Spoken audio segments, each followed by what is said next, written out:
Hi you guys, I hope you guys are all doing well and having a great day. I wanted to make a video about something that was pretty personal to me, only because it's pretty relevant in my life right now. And that's because, as you all know, I am pregnant with my second baby, and we recently have gotten into the second trimester. And so I wanted to share this story to kind of tell you all why it was such a positive relief going into the second trimester with a nice healthy baby with a really strong heart. And so I'm just gonna dive right into it. I actually have my stack of paperwork from the situation and everything that happened.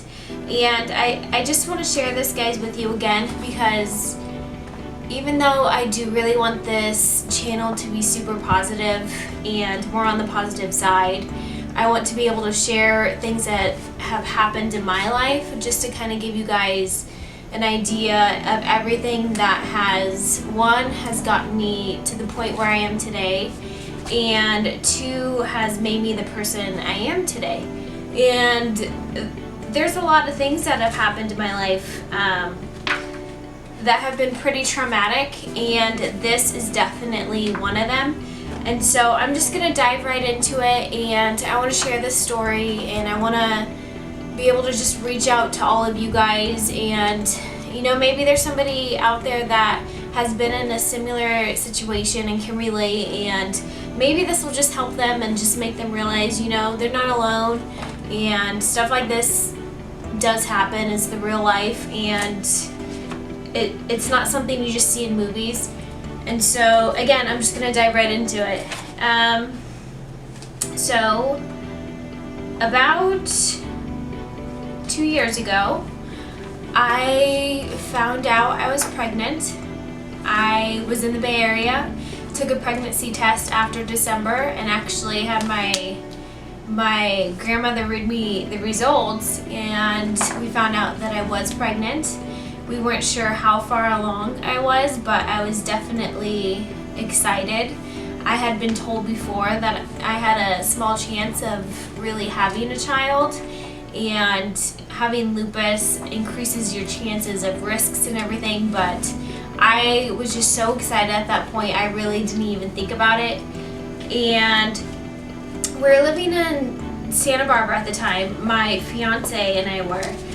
He was just my boyfriend then, he wasn't my fiance then, but we were living in Santa Barbara. And so we went back down to Santa Barbara after Christmas, and we shared with our family and friends that we were expecting. And again, this was something super exciting, super positive. Him and I were both completely shocked. It wasn't something that was planned, but it was something that just felt like it needed to happen during that time in our lives. I had been working in real estate. He was doing his coaching job, doing football at the college, and everything just seemed to be running smoothly in our life, and this just seemed like something that was going to be good for us. And so I went to the first doctor's appointment. Everything was great. And usually at the first doctor's appointment, the baby kind of looks like a little blob or a little bean. And so that's where we were at. We saw our baby, and it was around 8 weeks old, I believe. That's usually the first time they see you at the doctor's anyways, is when you're around 8 weeks old. And so after the 8-week mark, I started to feel super nauseous, to the point of where I could not keep anything down. And it was to the point I couldn't even have water without gagging. And one day I just woke up, I was very dizzy. And I believe I was around 10 weeks pregnant then. And Robbie was at work, so I drove myself to the doctor's, and they immediately put me on an IV, and just to fill my body up with fluids, because it turned out that I was severely dehydrated from throwing up, from not being able to eat, from not being able to drink anything. And so I was severely dehydrated. They did not do an ultrasound then. Usually when you're pregnant, they try to not do so many ultrasounds, just for the baby safeties, for the mom as well.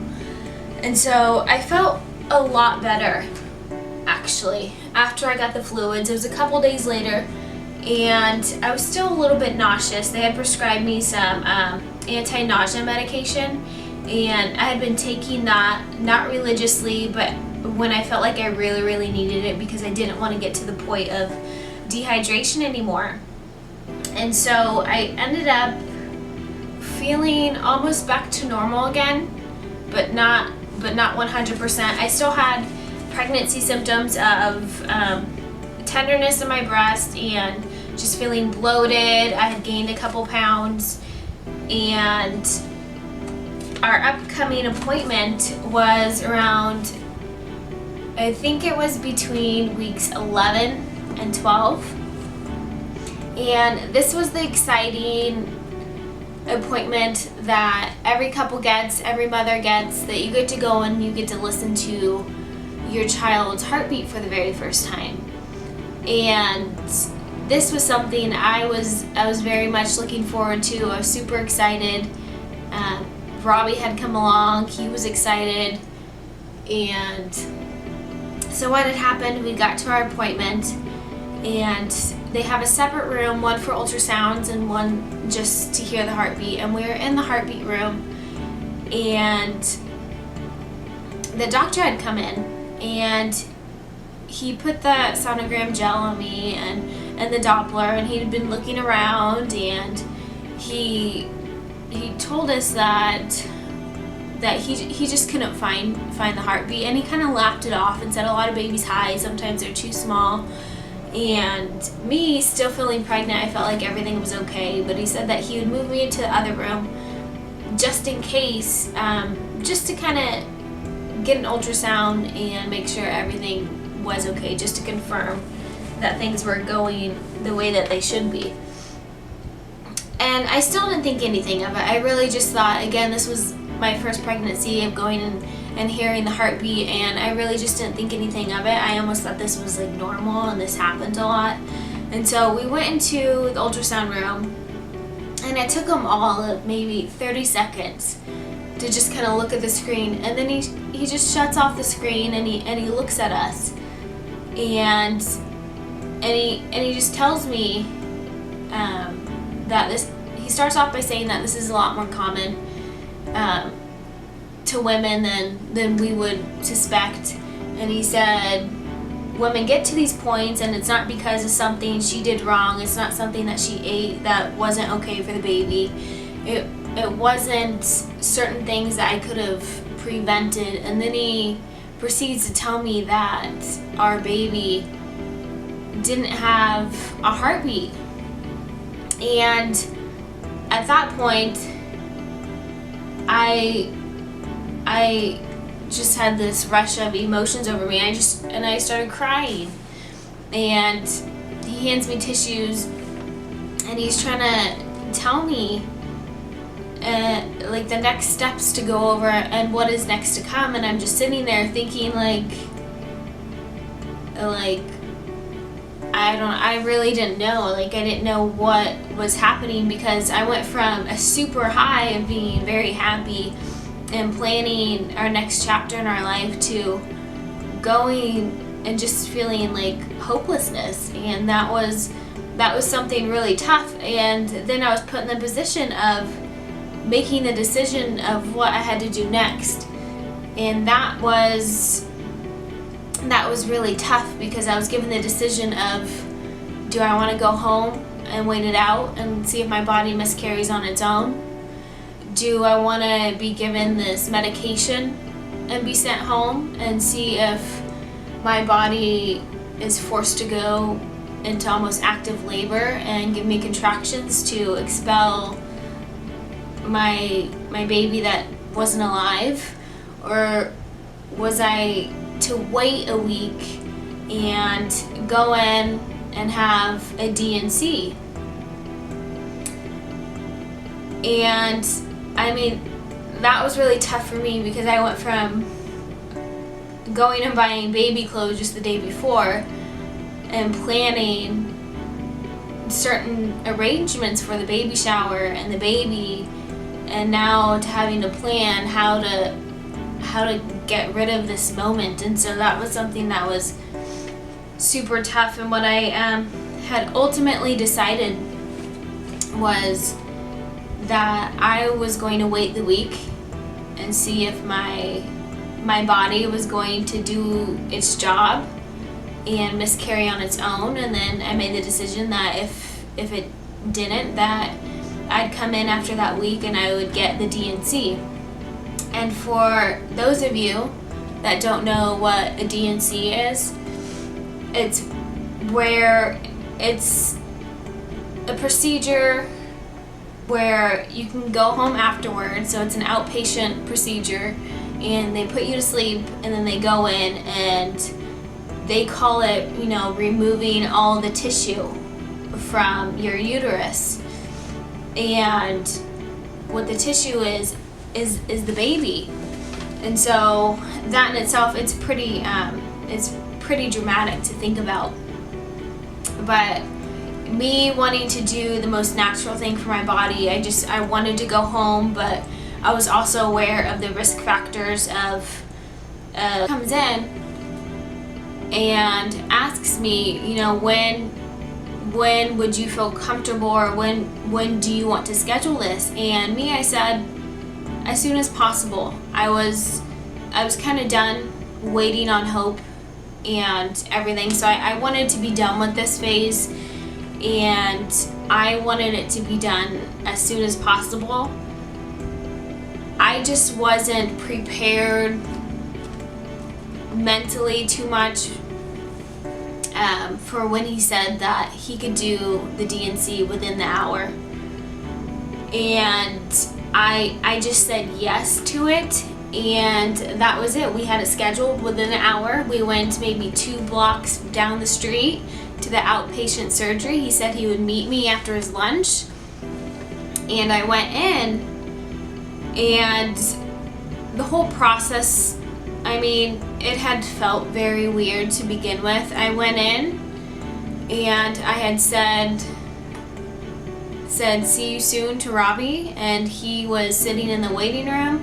Kissed him goodbye, and I went in. They took some blood just to check vitals and everything, and then I had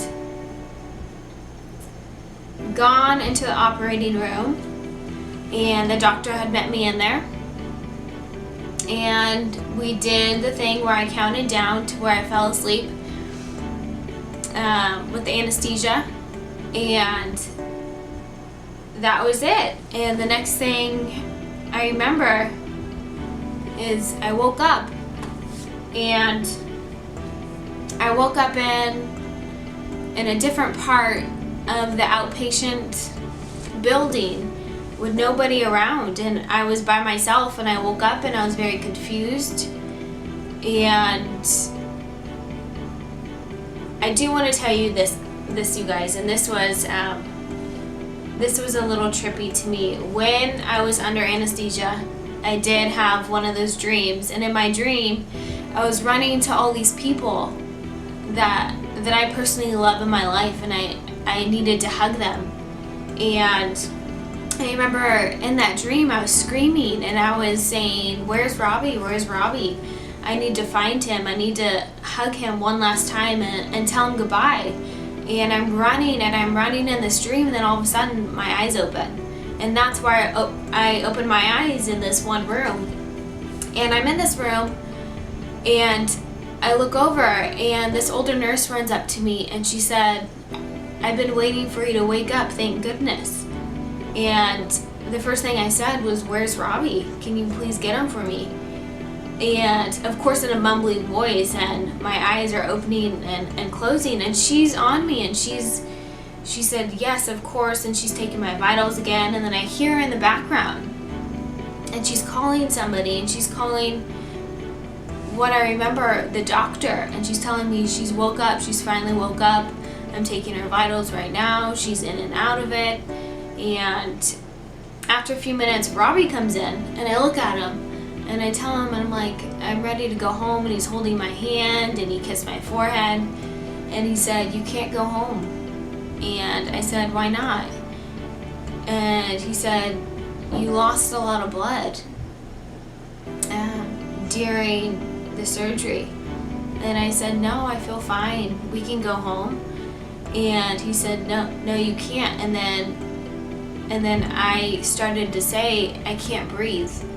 Because I felt like I couldn't breathe. I started getting dizzy and I really couldn't breathe. And Robbie ran and he got the nurse. And the nurse came running over.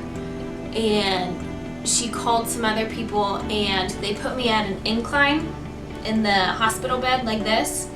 And they ended up cutting open my neck on this side and putting a tube in so I can breathe. And the reason why they put me upside down was so that blood can reach to my head, and your blood needs to reach to your head in order to get oxygen. And so I'm upside down, and at this point, I mean, I really don't understand what's going on. My whole body kind of feels like numb and weak.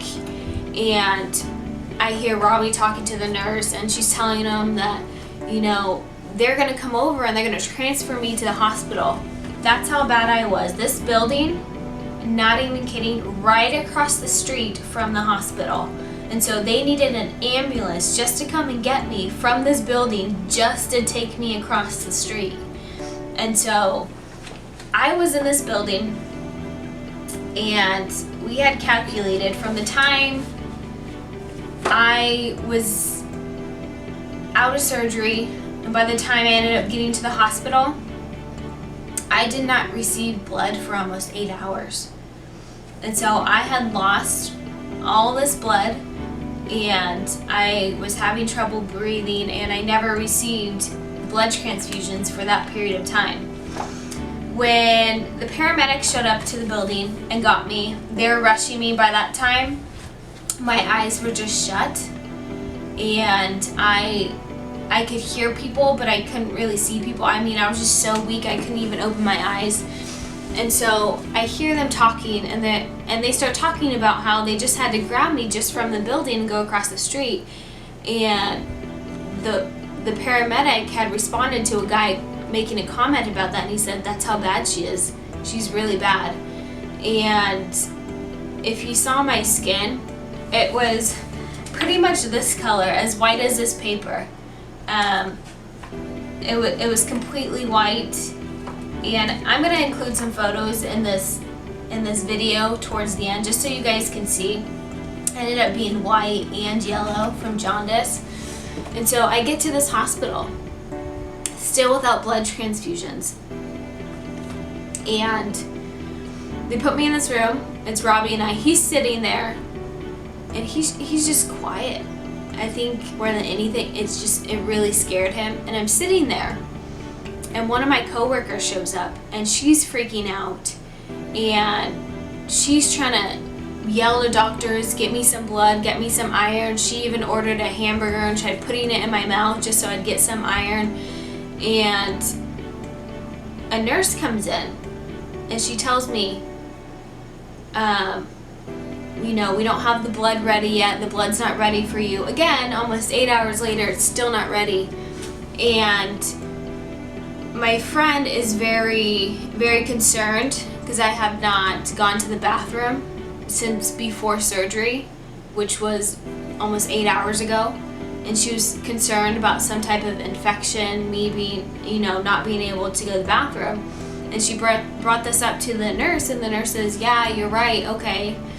And comes over to me and starts to move me and tries to move me to the side of the bed, and I'm trying to tell her, I can't, stop, please stop, I can't, I'm too weak. And then I tell her, I can't breathe.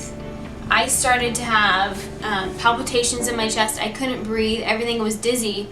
And then as she stood me up and I was telling her stop, then I was out. And from what I've heard, Robbie and my friend were kicked out of the room, and I had about 10 to 12 doctors surrounding me when I had woke up and I was in the ICU, and I had somebody on top of me, and they had been smacking me and hitting me, trying to wake me up and saying, "Nicole, wake up, wake up." They were pinching me, doing everything they could to wake me up. And what had happened was the nurse wasn't supposed to lift me up or move me because, again, I didn't have any blood in my body. Standing me up would not allow any oxygen to reach my brain. And if it had gone further along, I could have went into a coma, and I was put into the ICU because I was starting to have a stroke. And again, I'm 25 years old. I was on a fitness team. I was in very good shape and everything, and this everything like this was happening to me. And so I was put into ICU, and I was there overnight, and then I was moved to a cardio room where I was monitored almost 24/7 because of my heart. And during that time, I had received almost 2 liters of blood, which is a lot more than, it's almost your entire body's worth of blood. So that's how, I mean, it was pretty bad. And my heart rate was above 120 beats per minute. And the entire time, Robbie was sitting with me, and even in the ICU, he was like scrunched up in a little ball. And he was there the entire time. And for me, people kept asking me in the hospital, "Am I okay? Am I okay?" And I'm fine. It was a very near-death experience, and the doctor had come in a day later, my doctor that performed the surgery and everything, and he sat down with me, and he starts shaking his head. And he said he's never seen something like this in all of his years of practice. And he said, "I'm very lucky to be alive." And he said that he's had people from the outpatient, if you try to pursue illegal action against a doctor. And again, I wasn't 100% sure, and it's a really hard thing. It's a really hard case and stuff to win, going against medical practice.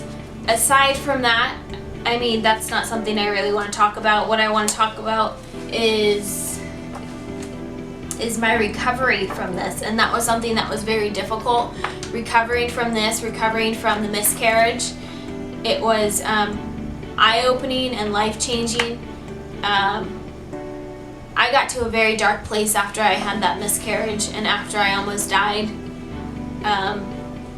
It was really hard on me because when I was in the ICU, and after I woke up, I was asking for my brother, and I was asking for my grandma and my other family members, and it was tough because nobody came and saw me. It was just Robbie and I the entire time, and I just felt like, you know, I mean, anybody at that point, you just feel like you don't really matter at that point. And that's just something that I was going through mentally, especially since I had the miscarriage and I was very very vulnerable. And so during that time, I got very depressed afterwards. Like I said, I was a part of a fitness thing, and my health and stuff was very important for me. So being bedridden when I got home was very difficult. I'm a person that likes to get up in the morning and likes to be productive as can be.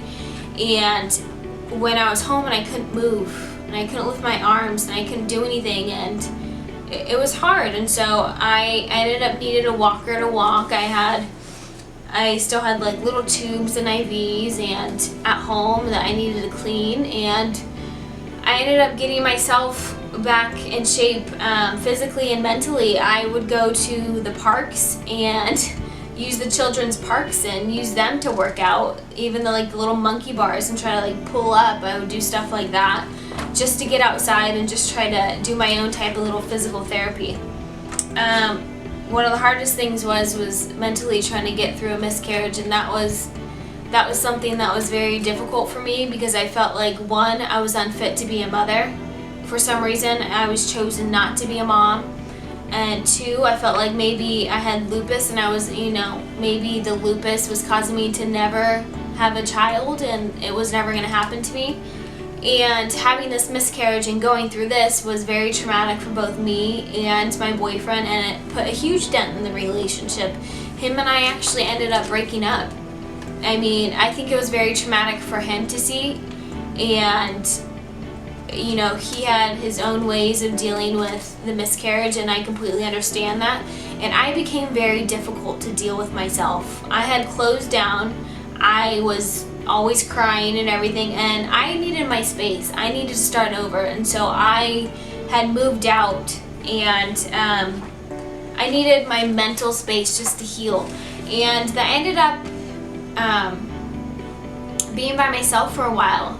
Him and I obviously got back together not too far along down the road. It was about 2 months down the road, and during that time we had found out we were pregnant again, and we were pregnant with Olivia.